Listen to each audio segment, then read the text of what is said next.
Good evening and welcome to Iyosayi OT TV. I am Iyosayi Okundayi Trust. Here in the news tonight, world richest man, Jeff Bezos, plans to travel to space. And second on our list tonight is China has banned social media accounts of Bitcoin owners. Mali government has been overthrown by military. We'll be right back after the short break. Welcome back. Jeff Bezos, who's the world's richest man, plans to travel to space with his brother Mark, to and fro. The news in details. Amazon founder Jeff Bezos has announced he's heading to space with his brother next month on the first manned flight launched by his rocket firm Blue Origin.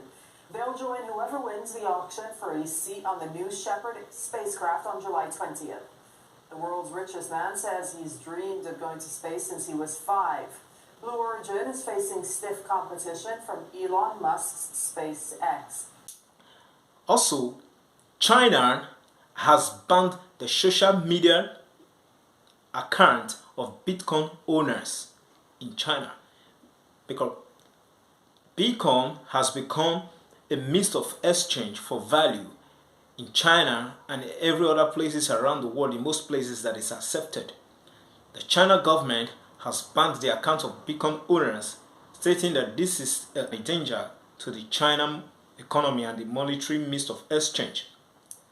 Even the owner of Tesla, the founder and owner of Tesla, Elon Musk, who used to accept Bitcoin as a means of exchange for purchase of electric cars, has since recently rejected Bitcoin as a means of exchange for purchasing electric cars. The news in details. Social media accounts related to Bitcoin are being blocked in China. It follows an announcement by the Chinese government that it will step up the crackdown on Bitcoin trading and mining. But as Laura Burton-Manley reports, that's just one factor causing volatility in the cryptocurrency's price. In one of the largest financial events since the pandemic, thousands gathered in Miami to discuss, promote and sell virtual currency.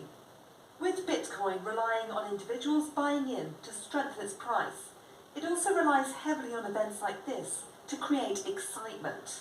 What does it look like when people get paid in Bitcoin, when people can order their coffee at Starbucks in Bitcoin? So it's a discussion about the future. But Bitcoin has shown its vulnerability and unpredictability as global and tech leaders turn their interests towards the virtual currency. In mid-April, it reached a price of $65,000, leading many in the US to compare it to digital gold. Less than 2 months later, it's worth just more than half that. One reason could be 13,000 kilometers away in China, where the government is cracking down by blocking all social media accounts related to the virtual currency. Although it's been illegal there since 2019, many have continued trading online.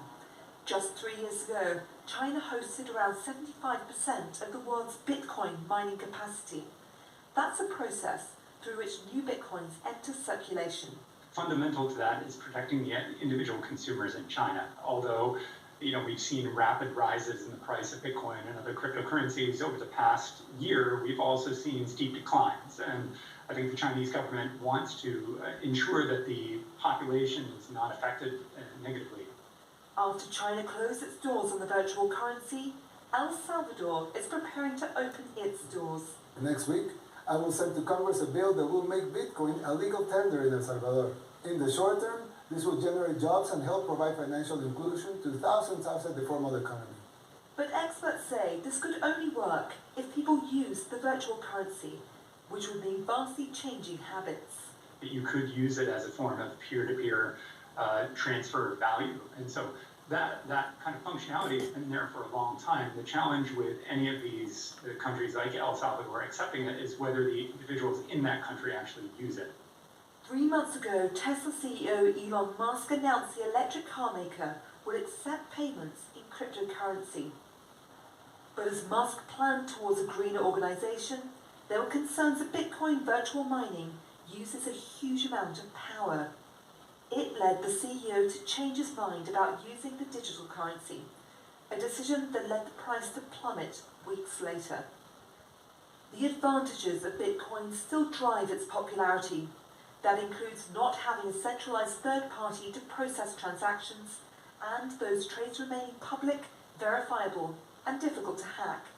But many question whether it remains too volatile to have a global impact. You're welcome back. The president and government of Mali has been overthrown by military government in Mali. The president who was the president of Mali recently was overpowered by military capture and imprisoned, and over 100 plus victims were killed through the rampage of military personnel or military coup that took place in Mali recently. Now the new government in Mali is now the military regime, and the head of state has been installed as a military president. The news in details. The man who overthrew Mali's civilian government twice in less than a year has been sworn in as transitional president. Colonel Assimi Goïta has promised to honour regional and international commitments and hold credible and transparent elections. But the security situation remains precarious. Nicholas Huck has more from the capital, Bamako. While the former president of Mali is held under house arrest, junta leader Assimi Goïta, in full military regalia, is sworn in as Mali's new head of state in what critics call another bloodless coup. Outside the venue, special forces secure the area. The mood at the ceremony is somber and tense. There are no heads of state and few ambassadors. And some members of civil society shunned the ceremony, calling it a sham and illegitimate. In Goïta's first public address since last month's coup, he sought to unite Malians and tell the world presidential elections will be held.